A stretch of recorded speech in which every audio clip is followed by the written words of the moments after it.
Según la nota publicada por el diario El País en junio del 2019, quedaba en evidencia que en España las editoriales publican más libros de hombres. De hecho, en promedio se estimaba en ese momento que los hombres publicaban el doble de libros que las mujeres. De los 55.501 títulos registrados en 2018, solo el 32% fueron de autoría femenina. Un dato interesante es que en un reportaje similar publicado después, se ponía en evidencia que los libros de mujeres se vendían mejor, ya que más de la mitad de las ventas de las 50 obras más populares de ese año corresponden a escritoras. Esta información toma relevancia porque precisamente nuestra invitada de hoy es escritora, poeta y periodista, junto con otras cosas más. María Ovelar nació en Alicante, al sureste de España, pero se muda y se establece en Madrid desde el año 2001. Dice ella que a pesar del magnetismo que ama de Madrid, nunca ha dejado de extrañar el mar, el campo y el bosque de su ciudad natal. Mi invitada trabajó para el periódico El País durante 13 años, desde el 2005 hasta el 2008. También ha sido profesora de literatura en la India y se ha desempeñado en el área de creatividad para marcas como Carolina Herrera o Jean-Paul Gaultier. María es una mujer apasionada por el mundo de las letras y la poesía a tiempo completo. Ha organizado eventos literarios para el Ayuntamiento de Madrid, ha moderado distintos eventos de micro abierto y es la fundadora de la tertulia feminista La SAF. Además, ha hecho sus pinitos como actriz en videoclips y algunos cortos de cine. De igual manera, forma parte de ARTA, un colectivo de poetas cuyo objetivo es reivindicar la visibilidad de la mujer en el arte. Hace unas semanas, publicó su segundo poemario llamado Diccionario de Términos Eufemísticos. De igual modo, dice ella, que tiene mucho que agradecer al yoga y a la meditación, disciplinas que la han acompañado en su vida desde hace muchos años, que la han ayudado a cambiar, a sanar y a mejorar su entorno, pero sobre todo, le han permitido inspirar a otros a hacer cambios en sus vidas también. Además de todo lo que ya he dicho acerca de mi invitada, debo agregar que María ha tenido la oportunidad de vivir además de España e India, en Japón, Francia, Italia, Suiza y Reino Unido. Vaya viaje el que ha tenido mi invitada de hoy. Hola María, bienvenida y muchas gracias por estar hoy con nosotros. ¿Cómo estás? Hola, muchísimas gracias por invitarme al programa. Pues bien, porque claro, son fechas estas también como navideñas, de reencuentros y también de viajes, ¿no? Porque estamos hablando y yo ahora mismo estoy en Alicante, entonces ha sido viajar un poco como geográficamente, pero también en el clima. De repente estoy a 22 grados. Ayer me bañé en la playa, así que gran parte de lo que has hecho en la biografía se cumple porque echo de menos el mar, pero cuando vengo aquí a Alicante pues voy directa. Qué bonito. Me da la sensación, luego de leer un poco tu historia personal y profesional, que ese amor que sientes por las letras va muy acompañado de una personalidad muy curiosa. ¿Dirías tú que la curiosidad es una cualidad personal tuya? Desde niña, yo creo que sí. Y claro, la curiosidad para mí está como muy relacionada con esa época de la infancia, ¿no? Y creo que por desgracia, cuando crecemos, en la adolescencia tenemos que pasar, que sobrepasar algunos obstáculos que nos hacen volvernos quizá un poco más cínicos para sortear esos obstáculos. Y entonces vamos perdiendo ciertas capacidades innatas de la infancia y una de ellas yo creo que es esa curiosidad, ¿no? También por algunas broncas que nos hemos tenido que tragar, tanto en la adolescencia como luego cuando vamos entrando a la edad adulta, ¿no? Y una frase muy bonita que alguien me dijo hace pues un par de años, un amigo de Galicia, y fue que yo tenía la niña interior bastante despierta, ¿no? Que digamos que más que despierta, él dijo que yo la había cuidado mucho, que la había activado, había como... Y sí, en mi día a día está esa búsqueda y reencuentro con unos dones, ¿no? Que nos vienen desde niños, como por ejemplo esa curiosidad que es una curiosidad con la que yo intento aproximarme a todo, ¿no? Siempre también desde la discreción de el ser consciente de que hay muchísimas cosas y muchas esferas en la vida que no conoces ni controlas, ¿no? Y entonces es bonito llegar a conversaciones y a situaciones con esa apertura de mente que te hace aprender sin dártelas de experto en nada, ¿no? O sea, es verdad que, por ejemplo, mi vida ha girado en torno a la palabra, pero siempre me gusta aproximarme a un contexto, por ejemplo, al de una aldea en el que se utilizaban otros tipos de palabras, pues con esa curiosidad, ¿no? E intentar preguntar, oye, ¿y esta palabra que has utilizado aquí, a qué se refiere? Cuando voy con mi padre, por ejemplo, había excusa. Así que sí, sí, desde luego, le has dado en el clavo, la curiosidad, sí. O cuando juego incluso con los animales, con los gatos y con los perros, pues también tengo una curiosidad para ver cómo puedo imitar al gato o al perro en el juego para que me entienda mejor en su lenguaje, ¿no?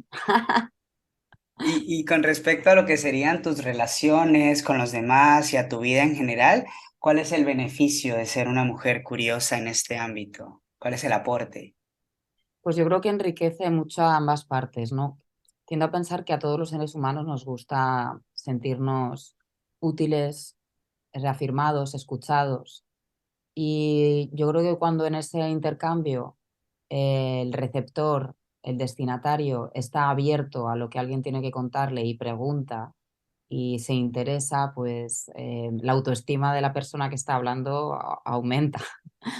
Entonces, se trata de crear también una vibración y una energía bonita entre las personas, ¿no?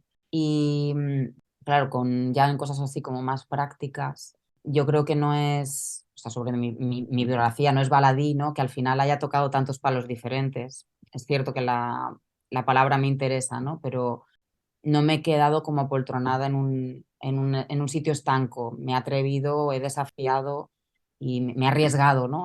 A decir, bueno, pues voy a intentar esto de que, ¿qué es esto de copy creativo? Bueno, a ver, venga, pues voy a intentar a ver qué pasa al salir del periódico El País con esto, ¿no? O voy a volver a hacer cierto tipo de traducciones, o voy a intentar una traducción médica, que a lo mejor no es algo que haya intentado, que hubiera intentado hasta hace relativamente poco, ¿no? Y en esa relación también con esferas distintas, con colectivos distintos, con grupos distintos, empresas distintas, pues también creo que te ayuda, ¿no? La curiosidad. Muy bien, muchas gracias. Y me gustaría que nos hables ahora, para entrar un poquito en tu historia, que nos hables un poco de tu infancia, que en general, ¿qué recuerdos dirías que tienes de esta época y de tu entorno familiar en general? Ahora que me pillas justo, claro, en la típica época de Navidad, cuando ya hemos tomado el turrón en familia y lo tengo como muy, muy activado, ¿no? Muy a flor de piel, pues, y aparte estando en la misma habitación en la que me he criado, ¿no? Y dormí desde niña. Por desgracia, mi abuela materna, murió en esta misma habitación, porque yo le dejaba la habitación cuando ella venía bueno, murió aquí. Entonces siempre he tenido esa impresión de protección.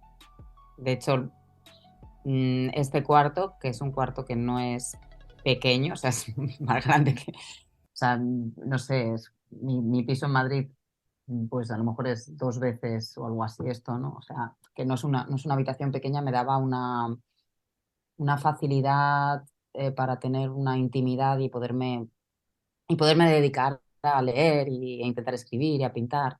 Claro, yo recuerdo mi infancia, yo he sido una persona de pequeña, me volví un poco introvertida, porque por desgracia también hay que comentar las cosas malas que nos han pasado, ¿no? Pero que también nos han ayudado a crecer, pero yo viví una situación de bullying en esta organización, porque cuando nos mudamos a esta organización, en esta casa vivían una chica y un chico que eran adoradísimos por el resto de la organización. Y entonces, pues, las líderes un poco del grupo de niñas, yo tenía 5 años cuando me mudé aquí, pues empezaron a hacerme perrerías bastante importantes y que yo mantuve en silencio mientras sucedían, ¿no? Como ponerme chinchetas en el césped y hacerme caminar, pues cosas así, ¿no? Y ha sido más adelante, queriendo, justo cuando salí del país, al ir a terapia que todo esto surgió.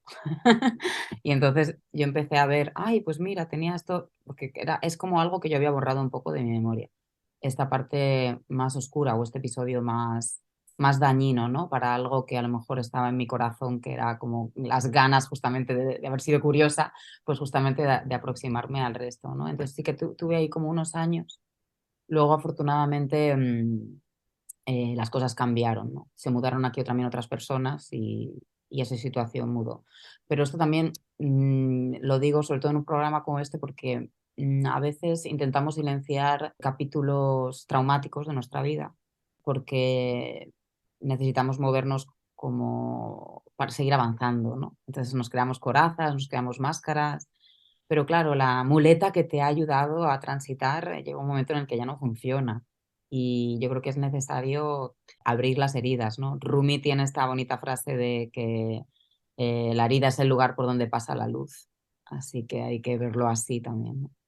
Y luego cosas bonitas que recuerdo, claro, que he empezado por lo otro, pues recuerdo sobre todo esta luz alicantina que siempre te acompaña, ¿no? Y que tiene como una tonalidad muy especial y que traspasa todo. Luego también de mi infancia, pues recuerdo a mi hermano, que es fotógrafo, y montó un cuarto oscuro aquí en la casa. Entonces me perseguía, nosotros siempre hemos tenido gatos. Me perseguía a mí y al gato por toda la casa para hacernos fotos. Claro, la gente ahora de repente me dice, sí, qué fotogénica eres. Y yo digo, claro, es que he tenido una formación avanzada en posar, porque, claro, te pillaba en situaciones a lo mejor pues muy caseras y domésticas, ¿no? Así que tiendes como a depurar en el momento justo la cara perfecta, ¿no? Y luego, bueno, pues mi mejor amiga que vivía enfrente, Dana, y yo iba muchísimo con ella al campo. Aparte era un campo pues de estos de ponerte las botas y estar entre limoneros, entre naranjos, con el tractor que Dana conducía. Me acuerdo cuando yo la conocí, Dana con 8 años ya conducía el tractor. Entonces, todos rodeados de perros, gallinas. También he vivido eso, ¿no? Pasaba muchísimo, muchísimo tiempo. Y luego tuve mucha suerte también porque a partir de los... Mi madre es profesora de inglés, pues estudió románicas. Ella me hablaba en inglés desde pequeña y ella se iba a hacer cursos de formación de profesores a Inglaterra y yo me he ido muy pronto, la primera vez que voy es con 10 años. Y a partir de los 10 años he ido a Inglaterra así como bastante constante durante los veranos. Así que también recuerdo eso de la infancia. Sí. Y ya, por ejemplo, o sea, obviamente vives, bueno, creces en Alicante, como en la infancia, y ya luego lo que es el tema de los años de colegio, ¿cómo fue esa transición a empezar a estudiar, a entrar a la vida académica? ¿Cómo fueron esos años para ti? Yo tuve mucha suerte, siempre lo digo que mi madre trabajaba en un instituto, que era el Instituto Miguel Hernández de Alicante, que está en la montaña, es un instituto muy bonito, con muy buena educación, pero ellos ya tuvieron más dinero, con mis hermanos no, yo soy la tercera, tuvieron un poco más de dinero y entonces cuando yo ya era bastante mayor, estaba a punto de cumplir los 6 años, se emperraron en que fuera al liceo francés. La gente no entra al liceo a no ser que sea con 3, 4 años, pero como mi madre había estudiado románicas, lo intentó por activa por pasiva, que si repite, pues ya repetirá. Total, que pude acceder a la misión laica, ¿no? Que es un poco lo de los liceos franceses, una misión laica, ¿no? Entonces no hay religión, hay un montón de culturas que se entremezclan. Pensemos que Alicante es desde hace mucho tiempo la entrada desde Argelia, porque viene el ferry. Entonces yo tenía muchísimos compañeros de clase argelinos, belgas, franceses. Entonces, claro, era un poco, ya Alicante de por sí es verdad que es multicultural, porque se han instalado aquí pues muchísimos rusos, ingleses, alemanes. Pero bueno, que también eso desde pequeña lo tuve y fue pues un regalo. La educación que por lo menos yo he podido, no puedo compararla a la española porque es verdad que yo cursé en un liceo francés, pero la que yo viví era una educación muy libre, que te formaba mucho en el razonamiento, en pensar por ti mismo, en ser autónomo, autónoma, en libertad, igualdad, fraternidad, que yo lo digo mucho, ¿no? O sea, deberíamos también hablar de sororidad. Hay un poema mío que habla sobre esto, ¿no? Que me crié en este contexto de liberté, égalité, fraternité, pero que bueno, que sororité no se hablaba mucho. Pero claro, ese haber podido escuchar inglés en casa, francés en el cole y luego castellano con mis colegas y valenciano también, pues creo que ha sido un... Y luego mis compis, yo lo he comentado mucho con amigos del liceo, claro, en un instituto, en un colegio la gente va y viene, ¿no? O sea, sin embargo, en el liceo muy poco, o sea, sí que había gente que a lo mejor venía y se quedaban 3 años porque los padres estaban aquí trabajando, pero el grueso tendría que darse, ¿no? O sea, que al final avanzabas como con una familia, tenías también la familia de la gente que conocías desde que cumplí los 6 años, ¿sabes? Eran como... Y entonces cuando vengo por aquí, pues ahora he quedado también con una amiga, entonces eso también para mí es un plus, ¿no? No haber tenido a lo mejor la facilidad de unos horarios de instituto que terminabas a las 3 porque yo terminaba a las 6 de la tarde. Digamos que el curso académico allí y los horarios son menos flexibles y un poco más exigentes, pero bueno, estoy súper agradecida a mis padres por ello. Mi madre siempre me ofrecía salirme al instituto, al suyo, y yo le decía que no. Y todo esto que me has dicho de la educación, de los viajes a Inglaterra, esta mezcla cultural, ¿tú crees que toda esta mezcla cultural es donde empiezan a hacer este amor por las letras y la escritura? ¿O de dónde viene ese amor o esa conexión con esta parte literaria? Yo creo que siempre me he refugiado bastante en la fantasía, ¿no? Hablábamos de curiosidad, que yo creo que venía aparejada también de cierta fantasía, ¿no? De intentar enriquecer un mundo propio, y un mundo que está más allá de lo visible. Entonces, sí, desde luego, es verdad que en el liceo francés se hacía bastante hincapié en todo lo literario y tuve acceso a lo mejor a poder leer autores franceses, Stendhal, Maupassant, Flaubert, leer poesía muy pronto, Baudelaire, Rimbaud, Verlaine, y eso pues digamos que como que conecté muy rápido, ¿no? Pero también porque yo he sido muy melómana, mucho, desde pequeña, y me acuerdo que nosotros, mi hermano y yo, es que nos imprimíamos las letras de las canciones de los grupos que nos gustaban en inglés y las traducíamos, o sea que era como era algo constante, ¿no? Se me gustaba mucho la música, pero me fijaba mucho en las letras, o sea, en general en todo. Y luego, porque todo fue muy bien en el liceo, hasta que esto sigue pasando, yo creo que en todos los sistemas, ¿no? Tuve que decidir si hacía letras o ciencias. Y yo, se me dan muy bien las ciencias. Entonces, si se te dan bien las ciencias, te coaccionan directamente para que hagas ciencias. Entonces, mi madre tuvo que ir a hablar con ellos no sé cuántas mil veces y terminé cogiendo letras, pero metiendo algunas asignaturas así de ciencias. Y las cosas de verdad es que el nivel, o sea, era súper bajo. Eso es verdad. Y me apetecía irme, me apunté a que lo recomiendo a todos los oyentes, se llama Colegios del Mundo Unido y tienen colegios por todo el mundo. Y la idea de este colegio nace para intentar que no se reprodujesen, no se volviese a reproducir ni la Primera ni la Segunda Guerra Mundial, porque con el que lo fundó había vivido estas dos guerras. Y entonces la idea era crear colegios por todo el mundo en el que la gente estuviese becada. Él lo hizo al principio con su dinero, ¿no? Ahora cada país tiene sus fundaciones y recogemos dinero para que niños de 75 países distintos estudien. Entonces me saqué esa beca y me fui a estudiar a Italia. Y ahí también, bueno, pues seguí, me acuerdo que teníamos como una especie de grupo de música y entonces yo recitaba un poco así poesía, un poco a lo Patti Smith. Pero bueno, sí. Menos mal que no quedan muchas grabaciones de eso. Muy bien. Digamos que ya cuando entras, o sea, en todo esto que has vivido, el colegio y demás, ya luego cuando decides estudiar periodismo, o cuando tomas la decisión del el periodismo como carrera, con todo esto que habías vivido, ¿era como la opción primera o cómo fue esa decisión que representó para ti en ese momento?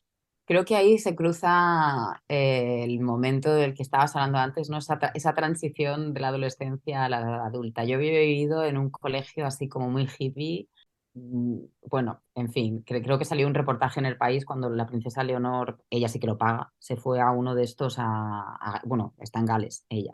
Creo que lo llamaron como una especie de Harry Potter, de colegio de Harry Potter para chicos hippies.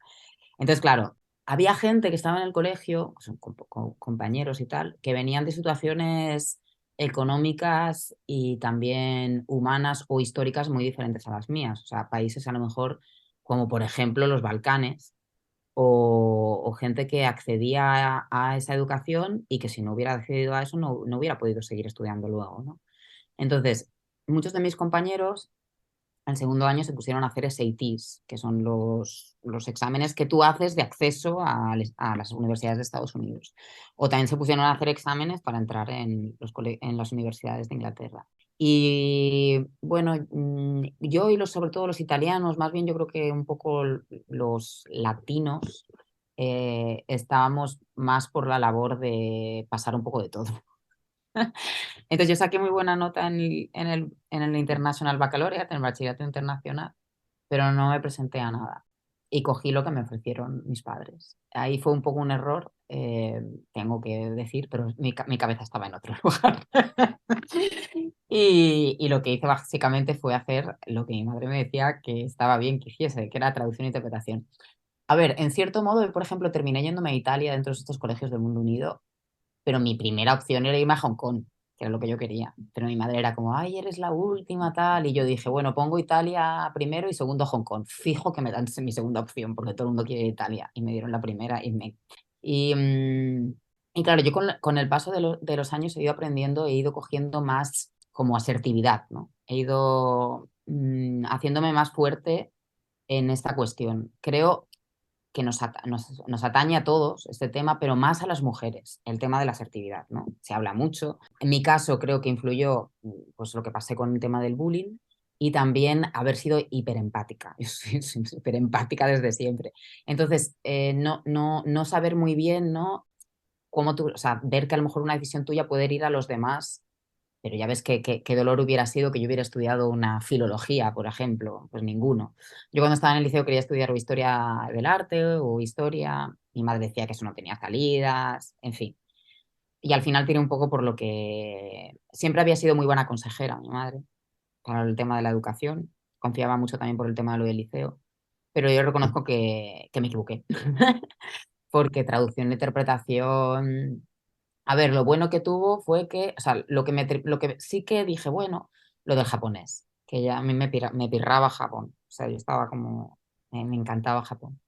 Y mi mejor amiga era mitad italiana, mitad japonesa, de allí de Colegios del Mundo Unido. Y me fui a Japón, a Nagasaki, flipé con el país y dije, bueno, mira, traducción e interpretación es la única carrera que da japonés. Esto por lo menos mentalmente como que me da un argumento de peso a mí para convencerme a hacer esta carrera. Y fue la carrera que hice antes del máster del país. Que eso ya sí que fue porque yo me empeñé. Esto mis padres ahí no tuvieron nada que ver. De hecho, mi padre es cero lector del país. O sea, quiero decir que no, ¿sabes? No. Y sin embargo, pues bien, ¿sabes? Eso ya fue decisión mía completa, completa y absoluta. Sí, perdón. No, no, perdón, es que quería aprovechar esto que acabas de decir, porque es verdad que El País es un periódico, pues un referente, no solo en España, o lo ha sido por muchos años, no solo para España, sino fuera de las fronteras del país. Y tú dices, me emperré con eso. ¿Esto venía de un sueño o cómo aparece el país en tu radar o por qué el país o por qué María dijo, este es el lugar y esta es la manera de llevar mi vida profesional? Pues cuando estaba en Italia, claro, al estar con palestinos, israelíes, gente de Serbia, de Bosnia, o sea, te puedes imaginar que la conversación política se introducía muchas veces en nuestros diálogos, ¿no? Hacíamos muchas conferencias para intentar cambiar las cosas. Vino la reina Nur, es que es la presidenta, era la presidenta honorífica de Colegios del Mundo Unido, ¿no? Y vino. Eh, Kofi Annan era el otro presidente así como honorífico de Colegios del Mundo Unido. Entonces, había eso era, vamos, era como el paraíso.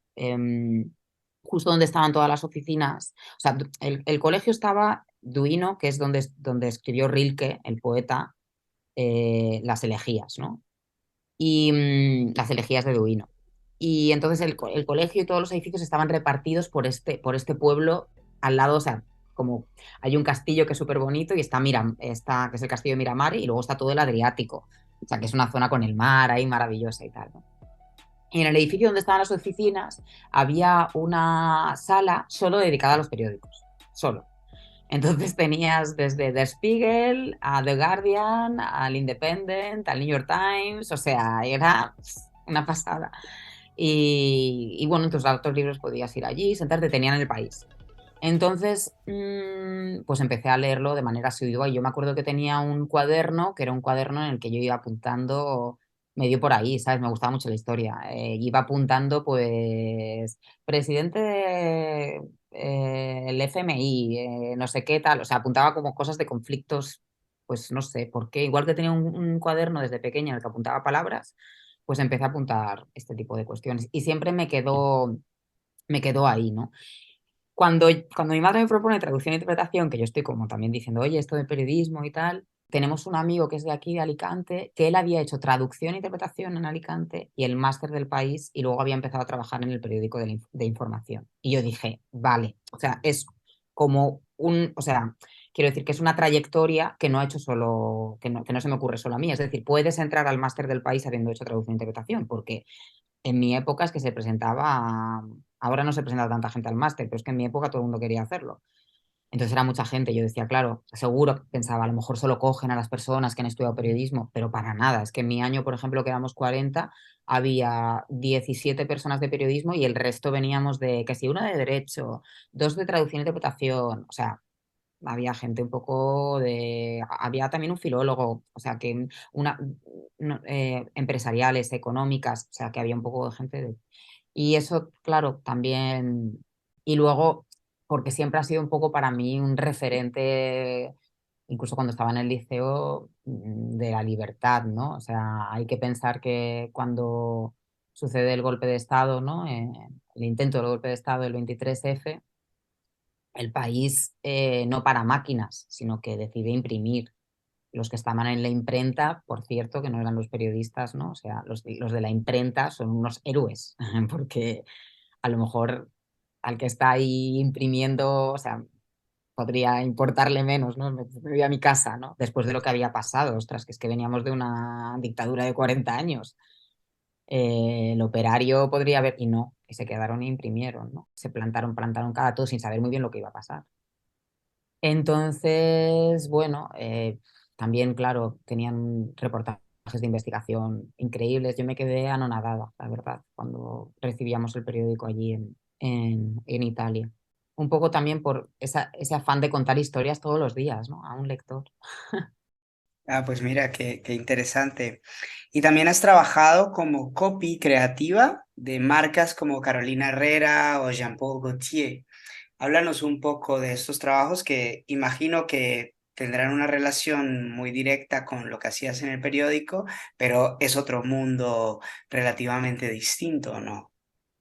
Sí, es un mundo diferente, pero en efecto yo entré en contacto con este ámbito de copywriter, trabajando en el país y específicamente en una revista que fundamos los últimos años que yo estuve en el país, que se llama S Moda.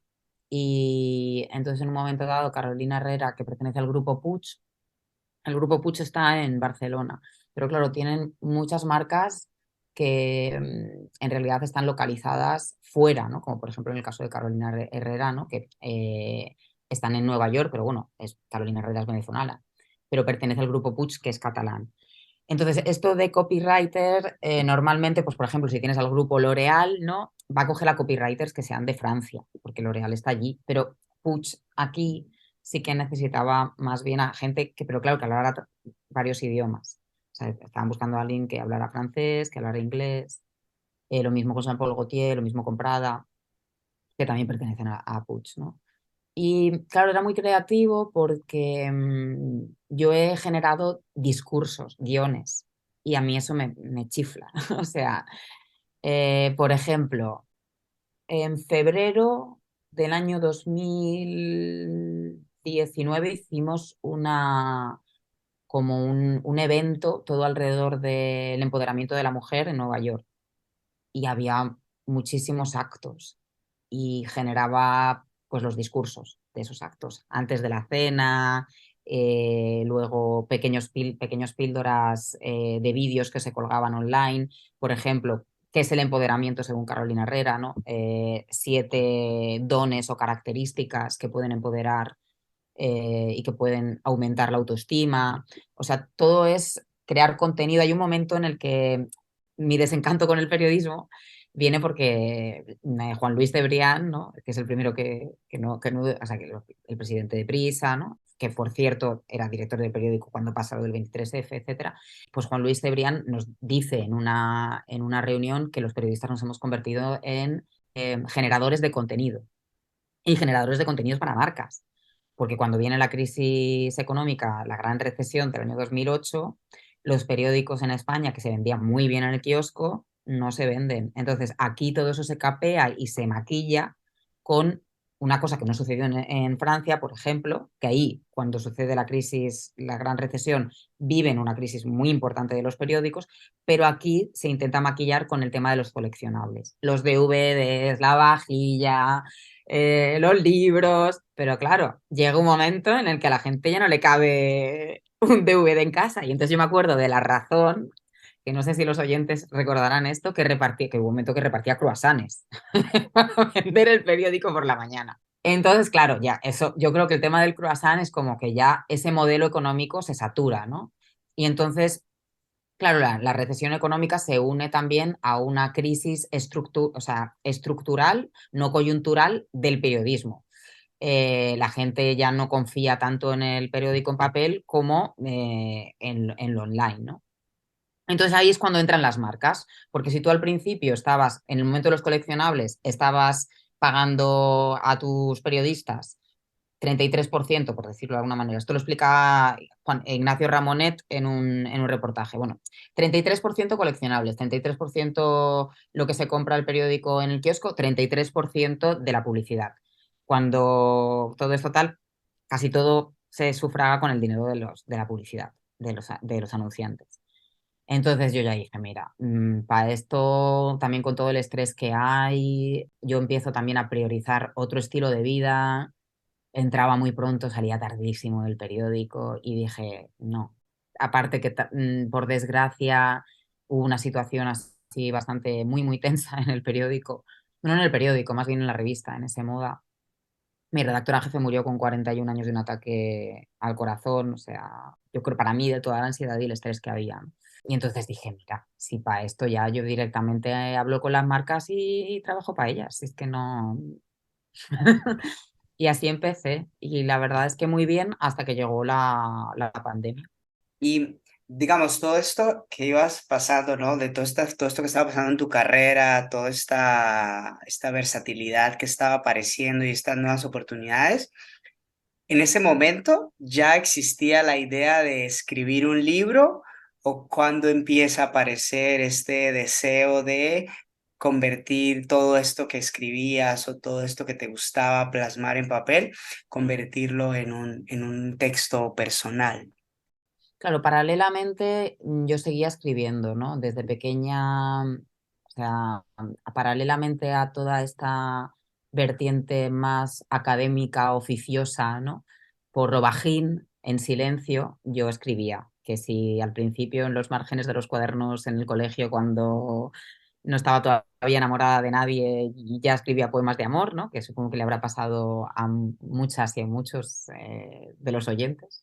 Y luego ya más adelante, pues en el ordenador, ¿no? Y el tema es que, claro, yo dedicaba tanto, tanto, o sea, es que yo había días, sobre todo cuando estaba en periódico, que firmaba 3 noticias, o sea, llegaba de rengada y prácticamente no tenía tiempo de dedicarle a esta vena más poética o creativa, ¿no? Pero sí que hubo un instante que dije, me da igual, o sea, aunque me tenga que despertar a las 6 de la mañana, yo me pongo a escribir, ¿no? Voy a hacerlo como una especie de músculo. Y pasé una época también que yo creo que para poder para poder sortear todo el estrés que había, una época en la que, ya he dicho que era muy melómana, en la que salí bastante y salí mucho.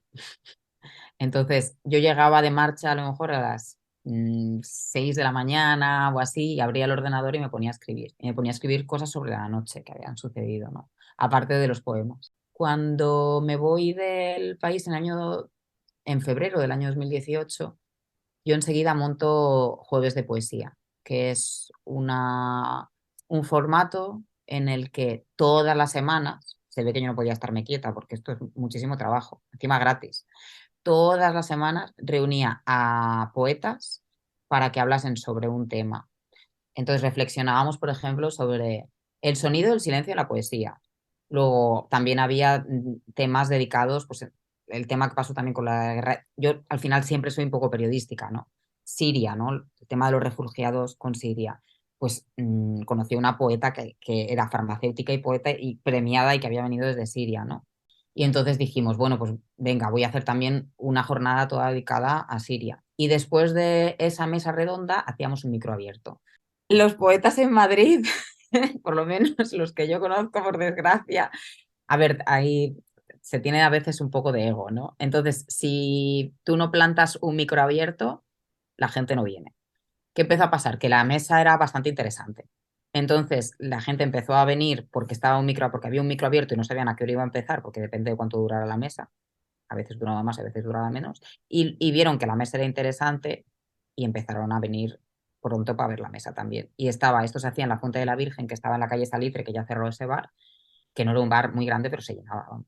Y luego empezamos con Arta, que ya era el grupo de poetas feministas, y hacíamos también micro abierto con performance. Y claro, ahí yo ya pues empecé a tomarme más en serio no solo la escritura de los demás, porque es verdad que yo estaba abriendo espacios para que los demás pudieran compartir su poesía, pero también la mía. Pero tardé bastante en decir. De hecho, yo es que cuando escribía nunca quería publicar. Era algo que me daba un poco. Claro, yo más bien de adolescente siempre había sido un poco como reactiva, ¿no? A todo lo que tuviese que ver. Cuando a mí me dieron la beca, por ejemplo, de Colegios del Mundo Unido, me querían sacar en el periódico y les dije que no. Y mi padre, ay, pero ¿cómo les dices que no? Y mi madre, déjala, que eso es lo que la hace, eso es lo que la hace que le hayan dado la beca, tal. Luego ya entré en el redil y ahora, desde luego, sí, quiero publicar. Y de hecho, mira, o sea, ya me puse a publicar tarde, justo después de la pandemia. Y aparte de estos dos poemarios, pues tengo una novela que estoy rehaciendo un poco y luego otra que empecé este verano. O sea que bueno, a ver. Y digamos, ¿cómo pasaste de esto que decías, no? Escribía, pero no quería publicar, estabas de alguna manera, llamémoslo, en la sombra, o no querías poner la cara y hacer público todo esto que escribías. ¿Cómo fue para ti ese proceso de, mira, voy a escribir un libro, lo voy a publicar, voy a poner cara, voy a leer mis poemas? ¿Cómo fue esa transición en ese momento? Pues yo creo que también tiene mucho que ver con el compromiso y con militar, ¿no? Militar en las letras. A ver, me explico. En el poemario de Diccionario de Términos Eufemísticos, que habla mucho sobre las dobleces del lenguaje, sobre cómo la palabra puede sanar, pero también cómo puede herir, sobre la herida lingüística. Claro, yo en un momento hablo o sea, el primer poema que abre el libro es un poco como una especie mm, de carta de amor a las letras, pero con sus más y con sus menos, ¿no? Hablo negativamente a ratos de la Academia Española, ¿no? En la que desde su formación, pues que ha habido 500 miembros, solo ha habido unas 10 mujeres, ¿no? 500 miembros de la Academia, unas 10 mujeres. Es verdad que está cambiando en los últimos años.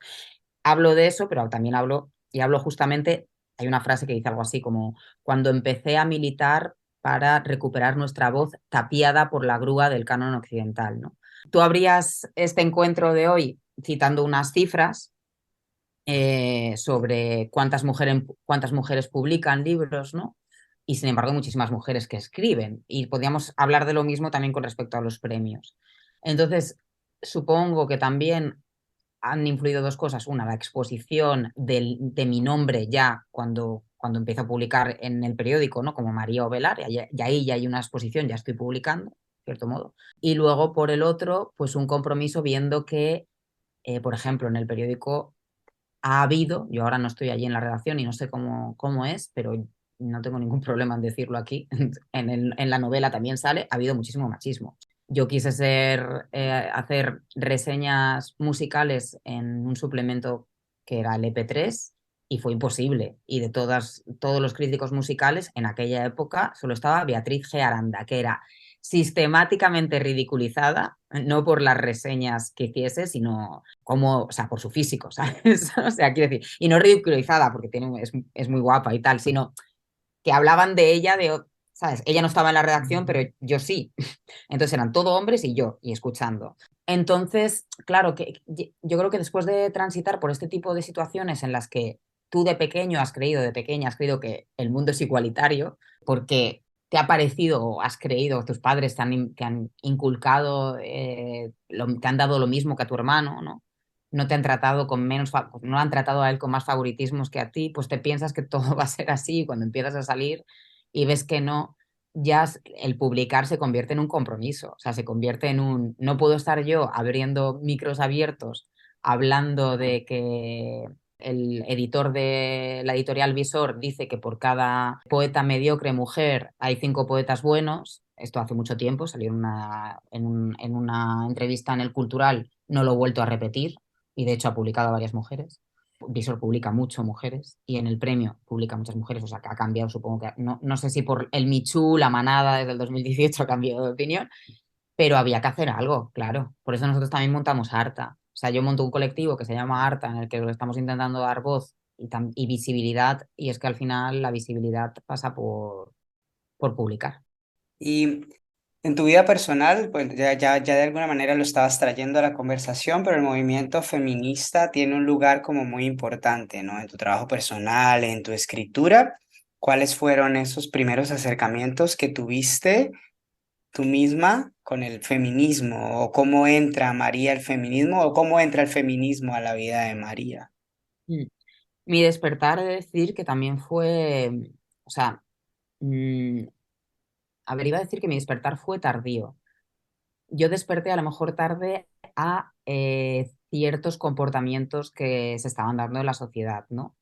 Pero fue un despertar que llegó muy pronto en mi biografía por los libros que yo leía. O sea, desde pequeñita, como mi familia estaba suscrita a una editorial, bueno, a un sistema, ¿no? Porque también era editorial, que se llamaba Círculo de Lectores, en el que tú recibías un catálogo, entonces pedías libros. Y en Círculo de Lectores siempre hubo libros escritos por mujeres. Entonces, a lo mejor porque mi madre es una gran lectora, mi hermano, mi madre y yo, que éramos los que más leíamos, pedíamos libros de Amitan, de Fanny Flagg, de François Sagan, de Isabel Allende. O sea, siempre hemos leído mujeres en casa, Virginia Woolf, Anaïs Nin, o sea, siempre. Pero, pero claro, luego lo que son a las situaciones, ¿no? Que a lo mejor se han dado en mi vida, como por ejemplo esta desigualdad que había en el periódico, de la que yo era consciente, pero que no hacía nada para combatirla o ni me quejaba siquiera, ¿sabes? Me callaba, veía cosas y no intervenía. Todo ese despertar, desde luego, para mí es la revista Se Moda ayuda, porque claro, nosotros estábamos muy conectadas a la actualidad y el tema del Michu, nosotros lo tratamos desde el principio. Y en la manada ya ni te cuento. O sea, yo me acuerdo que había gente que me decía, yo es que hasta abril del 2018, ¿no? Que es cuando se dicta la sentencia y consideran que no es violación, sino que es abuso. Y es cuando la gente sale masivamente a la calle, aunque ya había salido porque la violación sucede en el año 2016, pero se empieza a juzgar en el año 2017, ¿no? Pero nosotros habíamos seguido todo eso, entonces yo había empezado a reflexionar sobre el tema del consentimiento. ¿Qué es esto del consentimiento, no? ¿Y por qué decimos consentimiento si debería ser querer? Yo no tengo por qué consentir a algo, o sea, tengo que querer hacerlo. Bueno, en fin, que empecé como a reflexionar y luego también salíamos por bares de micros abiertos, varias poetas y yo, y vimos bueno, nos pasaron algunas cosas que no nos hicieron sentir nada cómodas. De ahí que yo fundara Jueves de Poesía, que era un lugar, pues lo mismo que la tertulia de la SAFO, feminista, trans, en el que la gente se tiene que sentir muy, muy cómoda y muy cómodo y muy cómodo. Entonces, también con las compañeras de Arta, claro, porque cada una teníamos nuestra trayectoria y muchas empezamos también a hablar de cosas que nos habían pasado, de situaciones así de que, pues, yo qué sé, que de repente veas que la puerta de la casa está cerrada y digas, madre mía, o sea, o le hago una mamada y este tío se corre, o a mí hoy me pasa algo, casi mejor le hago una mamada, se corre y así ya todo ha terminado. Sí, sí, entonces hablamos de estas cosas y claro, eso empezó como a generar un empoderamiento entre todas y empezamos a escribir más sobre estos temas. ¿Y dirías que cuál ha sido ese aporte, digamos, positivo, o cuál ha sido ese regalo que le ha traído este acercamiento al movimiento feminista a tu manera de escribir o a tu manera de plasmar en letras lo que sientes y lo que vives? Claro, yo ahí estuve un poco conflictuada al principio. Conflictuar es una palabra, es un verbo que me he inventado yo y a mí me encanta utilizarlo, me parece como muy chulo. Bueno, no me lo he inventado yo supongo que la gente lo utiliza, pero es como esto de bichear. A mí esto de retorcer el lenguaje me flipa. Em, claro, por desgracia, hay veces que cuando un texto está demasiado a merced de un mensaje, pierde cierto lirismo, ¿no? O pierde cierta emoción. Entonces yo es algo en lo que intento estar muy vigilante. A mí me gusta mucho Víctor Hugo, me encanta, pero hay un compendio de poemas suyos, que es el de Le Châtiment, que escribió para burlarse de Napoleón III, que tiene poemas que son infumables, lo siento. Y no solo comparto yo esta opinión, sino varios críticos y críticas. O sea que y qué pasa un poco ahí, comparado con el resto de la poesía de Víctor Hugo, que como sí o sí tiene que pasar un mensaje reivindicativo y muy crítico y muy de burla, pues a veces se resiente mucho el poema, ¿no?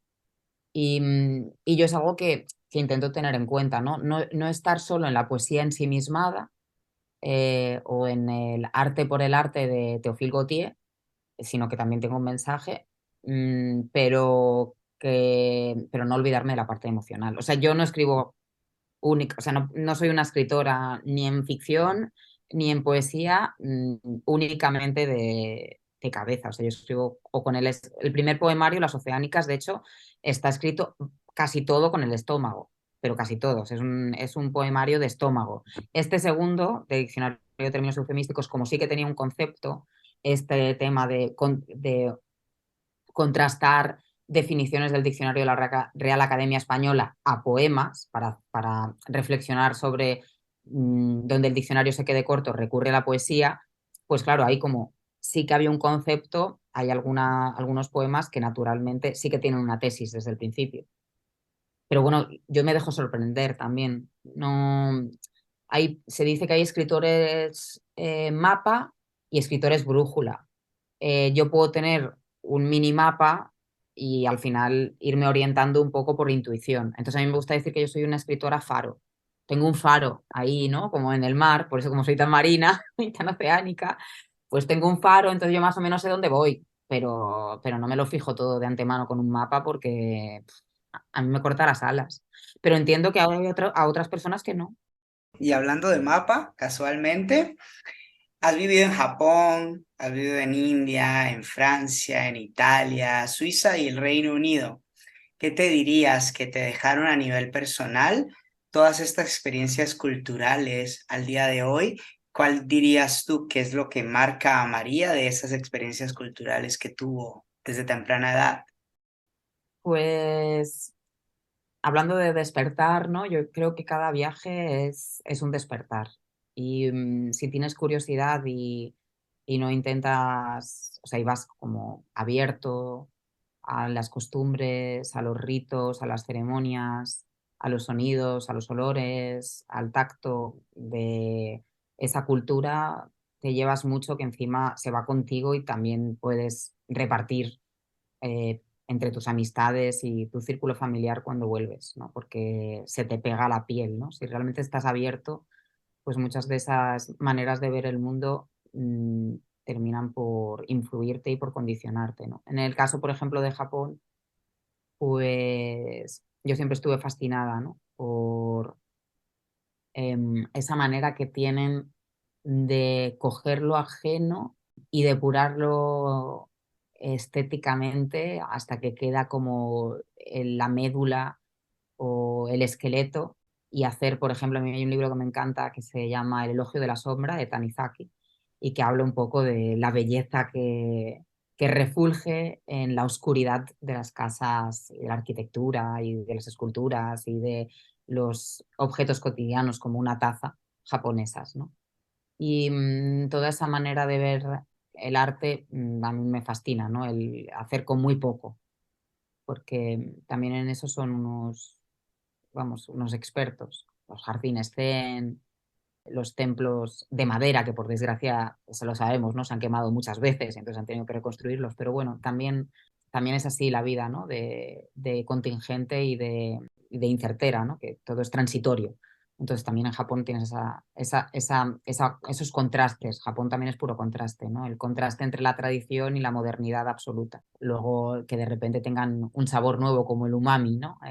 Que no es ni ácido, ni amargo, ni salado, ni dulce, ni picante. O sea, es el umami, es otra cosa diferente. Luego, claro, por ejemplo, de Francia, me llevo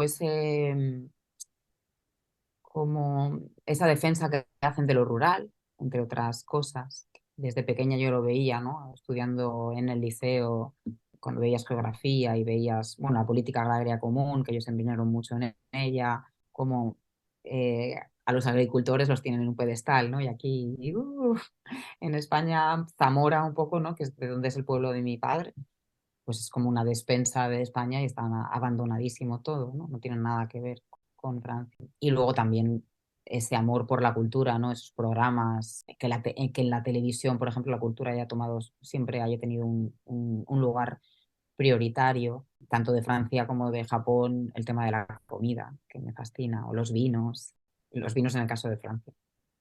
Y luego, bueno, pues de Italia, el, a ver, yo, porque por la zona que he vivido también, ¿no? Había un cierto caos. Pero luego, claro, o sea, mi novio era romano y estar en Roma con él un tiempo, era como decir, pero ¿cómo no va a ser caótica esta ciudad? Si cada vez que intentan hacer una línea de metro descubren unos frescos. No sé. Es que no pueden, claro, está todo una cosa encima de la otra. Luego, claro, te despiertas. A mí la película esta de Servilo, la de la gran belleza, me parece que lo muestra muy bien, ¿no? Ese despertarte cada día rodeado de tanta belleza, que también puede ser monótono o puede generar una angustia vital, ¿no? Luego en Suiza estuve viviendo también un año, hice allí mi Erasmus en Ginebra. Fue una época también bonita porque fue cuando se fue a vivir una DJ que a mí me gustaba mucho, que se llama Miss Keating, a Suiza. Entonces, joder, era una mujer, ¿no? En un momento que estaba casi todo copado por hombres en la escena electrónica. Había varias mujeres, también estaba Ellen Alien, pero no muchas. Y que encima pinchara en mi ciudad era genial. Y luego, pues esta manera que tenían ellos de reutilizar antiguas industrias para generar discotecas, me pareció una maravilla. También porque yo era estudiante y recibías muchísimas ayudas. Me acuerdo que ir al teatro por el equivalente a 9 euros. Increíble, ¿no? O sea, se inflarán, como dice mucha gente, a pagar impuestos, pero joder, ¿sabes? O sea, si quieres acceder a la cultura puedes por nada. Así que yo por lo menos en la época en la que viví les estoy muy agradecida también por eso. Y bueno, la India supuso un revulsivo en el plano espiritual, claro. Yo cuando llegué no estaba tan abierta al tema del yoga, yo fui allí en el año 2009, ni la meditación, era bastante hiperactiva, tendía como a hacer todos los tipos de deportes que fueran más bien aeróbicos, que los latidos del corazón te fueran como muy deprisas, como para quemar, ¿no? Quemar el estrés. Entonces me acuerdo que un médico de Ayurveda me dijo, mira, vas a tener problemas de estómago. Y yo le miré como diciendo, pero ¿cómo voy a tener yo problemas de estómago si cada vez que viajo al sureste asiático de mochilera, todo el mundo se pilla algo y a mí me sienta todo súper bien? Claro, se estaba refiriendo a que, y lo adivinó, a que mi estrés y mi ansiedad iban al estómago. Y al final el estómago, que ya lo decían en Roma, es el segundo cerebro. y yo acabé teniendo muchos problemas de estómago. Allí probé el yoga, él me dijo, el médico aquel me dijo, tú deberías dejar de correr, hacer footing tal, y pasarte al yoga y a la meditación. Y cuando empezó a pasarme lo del estómago y tal, le hice caso. Y hice, pues he hecho Hatha, Vinyasa, Bikram durante mucho tiempo. Y luego ya introduje la meditación, primero con pranayama, es decir, por respiración, luego trascendental, luego vipassana y ahora he vuelto a trascendental. ¿Y qué tan fácil? O sea, porque hemos recorrido un poco muchos aspectos de tu vida, desde la escritura, ¿no? Los idiomas, ahora el yoga, viajes por muchos lugares, pero llevándolo al plano un poco más personal. ¿Qué tan fácil es para María reconocerse a ella misma, ¿no? Esta capacidad que tiene de hacer tantas cosas, de hacer tantos cambios y de tener esta constante de cambio en su vida normalmente. ¿Qué tan fácil es para ella reconocerse todas estas cosas que logra hacer y cambiar?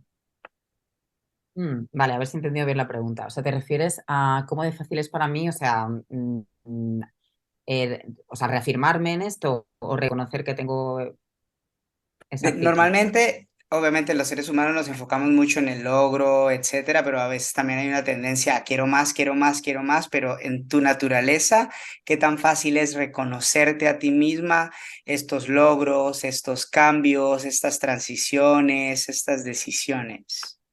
Claro, una de las cosas yo creo que fundamentales que me ha ido dando el trabajo introspectivo es el no ambicionar, ¿no? O sea, ambicionas, pero no.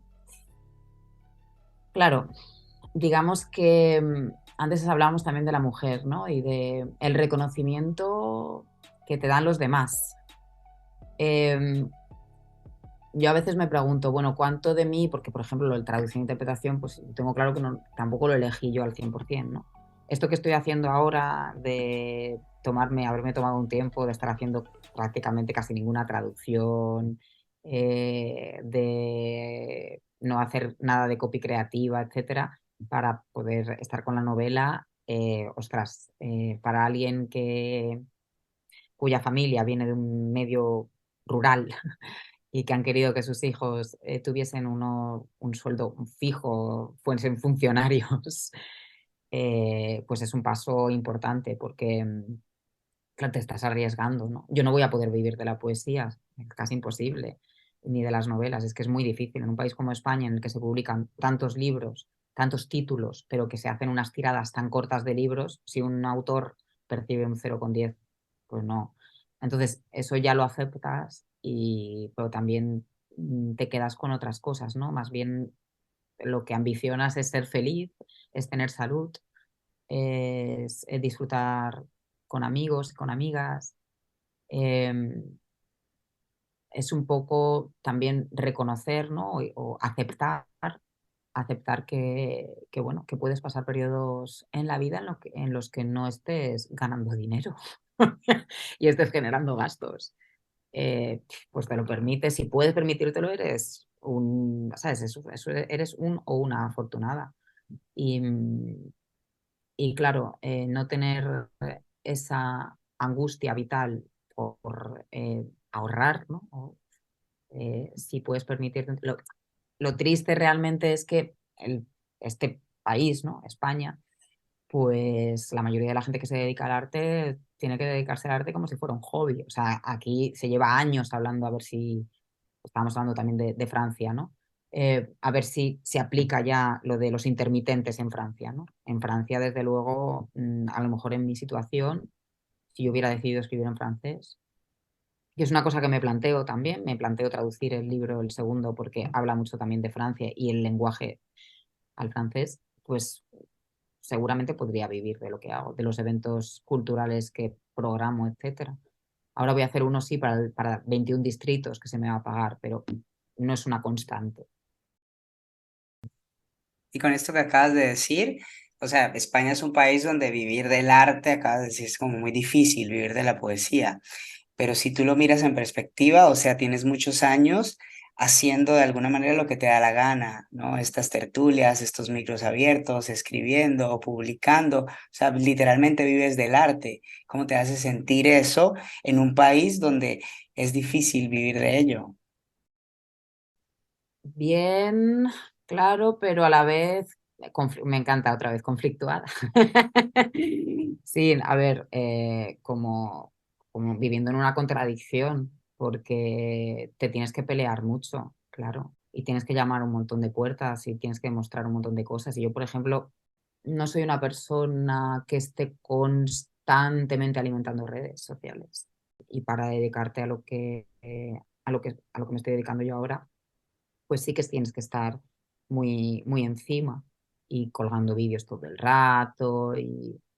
Pero bueno, a ver, claro, yo las cosas que sí que se me han, o sea, que sí que he tenido una remuneración económica han sido a través de ayuntamientos, dar talleres de poesía en institutos sobre perspectiva de género, dar talleres a través de residencias artísticas. Yo hice una residencia artística también en el año 2019. Uno se puede también buscar residencias artísticas, pero si comparamos, yo estoy, o sea, todo el día, o sea, todo el día no, pero que tengo una alarma puesta, una alerta de estas de Google, entonces veo cuándo salen y dónde salen las residencias artísticas. La mayoría de ellas, o sea, Hispanoamérica, México tiene, pero muchísimas más que aquí, que en España, que hay muy pocas, y muchas de ellas encima son o sea, son privadas, no vienen con dinero público y un menudo, ¿sabes? Menudo riesgo también para las personas que lo hacen, que es como que parece que para dedicarte a esto o tengas que tener un piso ya que no tengas que pagar el alquiler o una casa en el campo. Yo tengo unos amigos que hacen una residencia, pues eso, con su casa en el campo, y entonces les pagan la alimentación a la gente que viene y el coche porque van y recogen, pero no pueden permitirse más. Entonces, bueno, no es la mejor situación. Yo me puedo permitir esto porque no tengo que pagar un piso, que si no, yo no podría estar así, aquí. Y con todo lo que has vivido y todo lo que has hecho, hoy, ¿qué dirías que es lo que María admira más de María Ovelar? La capacidad de adaptación, yo creo, sí.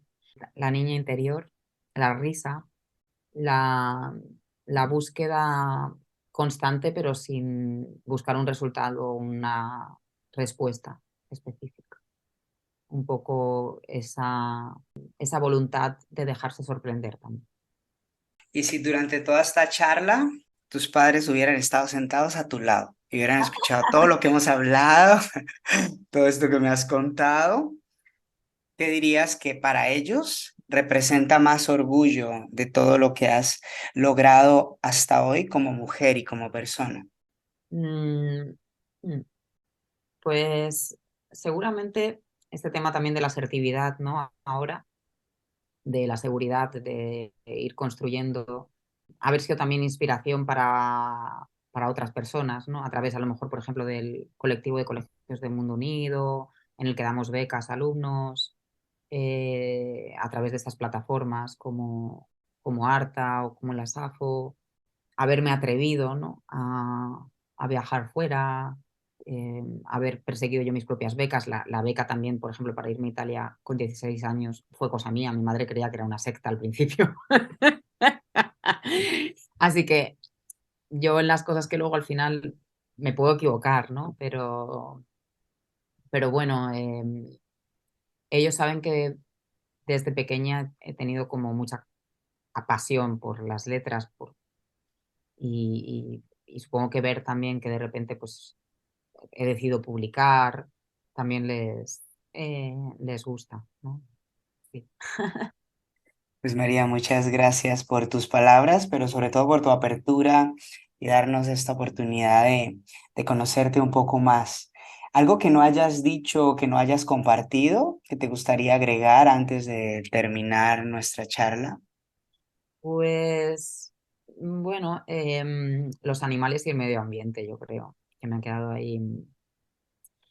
Sí, desde pequeña también he tenido esa sensibilidad, ¿no? Como estar muy conectada con los árboles, las plantas, gatos, perros, pájaros.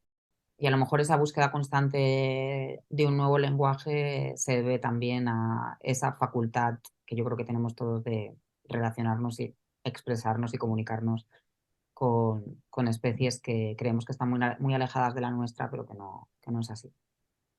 Y a lo mejor la poesía, sobre todo dentro de muchas artes de la escritura, ¿no? Porque la música también permite comunicarse en un plano más allá de lo real.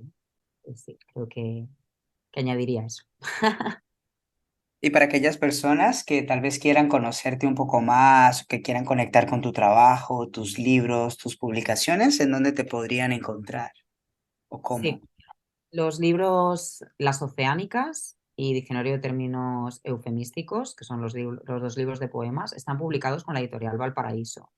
Valparaíso Ediciones es una editorial de Granada, pero afortunadamente distribuye también en Hispanoamérica. Dentro de las editoriales de poesía, en estos momentos es la editorial así de poesía más importante por este tema de la distribución. Son ediciones aparte muy cuidadas y las oceánicas ya está en librerías. Diccionario de términos eufemísticos llegará a librerías por un tema de imprenta que ha habido el día 16 de enero. Y luego, aparte de en la Casa del Libro, eh, en la FNAC, en todas estas librerías, la Central, que son mucho más grandes, yo siempre digo que si se puede apoyar al librero del barrio mejor y lo podemos encontrar el libro buscando simplemente en todos tus libros, ¿no? Es la página web, se teclea Mario Velar y enseguida sale el desplegable de dónde está. Y luego también es verdad que para la gente que a lo mejor vive un poco más alejada y que de repente no llega, pues porque van a tardar mucho en traerlo o algo así, se vende en la página online de Valparaíso, está también por Amazon, bueno, que a ver, que hay bastantes facilidades, ¿no? Y luego yo en mis redes sociales tiendo más a hacer reflexiones sobre el día a día que a colgar poemas, pero bueno, alguna cosa cuelgo. Entonces el de Instagram es muy fácil, es María-Ovelar con V, María-Ovelar. Pues nada, María, muchísimas gracias nuevamente y gracias a todas y a todos por el tiempo y el deseo de escuchar esta charla. Nos vemos pronto en el siguiente episodio de este viaje, nuestro viaje al interior. Namaste.